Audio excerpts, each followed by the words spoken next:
Hi first உங்கள் dies update. So இன்னைக்கு evening 6 மணிக்கு த கிரேட்டஸ்ட் ஆஃப் ஆல் டைம் படத்துக்கான செகண்ட் சிங்கிள் சின்ன சின்ன கண்கள் அப்படிங்கிற சாங் ரிலீஸ் பண்ண போகிறாங்க அப்படின்னு சொல்லிட்டு நமக்கு தெரிஞ்ச விஷயம் தான். ஸோ இப்போ அதுக்கான ஒரு புது போஸ்டர் டீம் ரிலீஸும் பண்ணியிருக்காங்க. நேற்றுக்கு ஒரு போஸ்டர் ரிலீஸும் பண்ணியிருப்பாங்க அனௌன்ஸ்மெண்ட்காக. அந்த ஒரு போஸ்டர் பேக் சைடில் எல்லாரும் காமிக்கன்ஸ் இருப்பாங்க. இப்போ வந்து ஒரு போஸ்டரில் ஃப்ரெண்ட் சைடு காமிக்கன்ஸ் இருக்காங்க. போஸ்டரில் விஜய் சார், ஸ்னேகா அண்ட் ஒரு குட்டி பையனை காமிக்கன்ஸ் இருக்காங்க. கிளிம்ஸில் நம்மளாம் பார்த்த டிஏஜிங் கேரக்டருக்கான சின்ன வயசு கேரக்டராக தான் இந்த ஒரு குட்டி பையன் நடிக்கன்ஸ் இருக்காரு. ஸோ போஸ்டர் பார்க்க நல்லா இருக்கு. போஸ்டரை பார்க்கும்போது எனக்கு என்ன ஃபீல் ஆச்சுன்னா, நேற்றுக்கு ரிலீஸ் பண்ண போஸ்டரை பார்க்கும்போது நம்ம லியோ படத்தில் அன்பனும் இப்படி சொல்லிட்டு ஒரு சாங் வந்துருக்கும் இல்லையா, அந்த ஒரு சாங்க்கான ஃபீல் தான் வந்து கிடச்சிச்சு. இப்போ வந்து ஒரு போஸ்டரை பார்க்கும்போது இன்னுமே சிமிலாக இருந்திருக்கு. ஸோ இந்த ஒரு படத்துக்கான இந்த ஒரு சாங் எப்படி இருக்க போகுது அப்படி செட் பண்ணி பார்ப்போம். நம்ம இவனுடைய ஃபேமிலியான இவனோட தங்கச்சின்னு நினைக்கிறேன் பவதாரி மேம் இந்த ஒரு சாங் பாடம் வச்சிருக்காங்க. அவங்க வந்து இறந்து போயிட்டாங்க. பட் ஆனால் ஏஐ மூலமாக அவங்களோட வாய்ஸை கொண்டு வந்து வந்திருக்காங்க.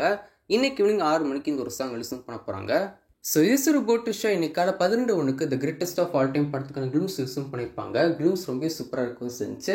இன்னைக்கு ஈவினிங் 6 மணிக்கு த கிரேட்டஸ்ட் ஆஃப் ஆல் டைம் படத்துக்கான செகண்ட் சிங்கிள் சின்ன சின்ன கண்கள் அப்படிங்கிற சாங் லிசன் பண்ண போகிறாங்க. முக்கியமாக இந்த ஒரு சாங்கில் இந்த ஒரு போஸ்டர் நீங்கள் வந்து பார்க்குறீங்க இல்லையா, இந்த லுக் அப்படியே தேர்ட் போஸ்டரை பார்த்த லுக்கு தான். அதே லுக்கு தான் நம்ம வந்து விசில் போர்டு சாங்லேயும் பார்க்க வச்சுருப்போம். இப்போ அதே லுக்கு தான் இந்த ஒரு சாங்கும் இருக்க வந்து போகுது. ஸோ இனிமே டீம் வந்து அந்த ஒரு ஏஜி கேரக்டருக்கான சாங் ரிலீஸும் பண்ணல. நான் இந்த ஒரு சாங்க்கான ஃபஸ்ட்டு ஸ்டில்லாம் வரும்போது அந்த கேரக்டர் இருக்குமோ அப்படின்னு சொல்லி தோணுச்சு. பட் ஆனால் இப்போ பார்த்தா நமக்கு தெரியுது விசில் போர்டு சாங். அது மட்டும் இல்லாமல் தேர்ட் லுக் போஸ்டரில் பார்த்தா அதே நம்ம தளபதி லுக்கு தான் இந்த ஒரு சாங்லையும் இருக்க வந்து போகுது. இவனோட மியூசிக்கில் கபிலன் வைரமுத்தா இந்த ஒரு சாங் எழுத வச்சிருக்காரு. அண்ட் சிங்கர் நம்ம தளபதி விஜய் அண்ட் பவதாரணி.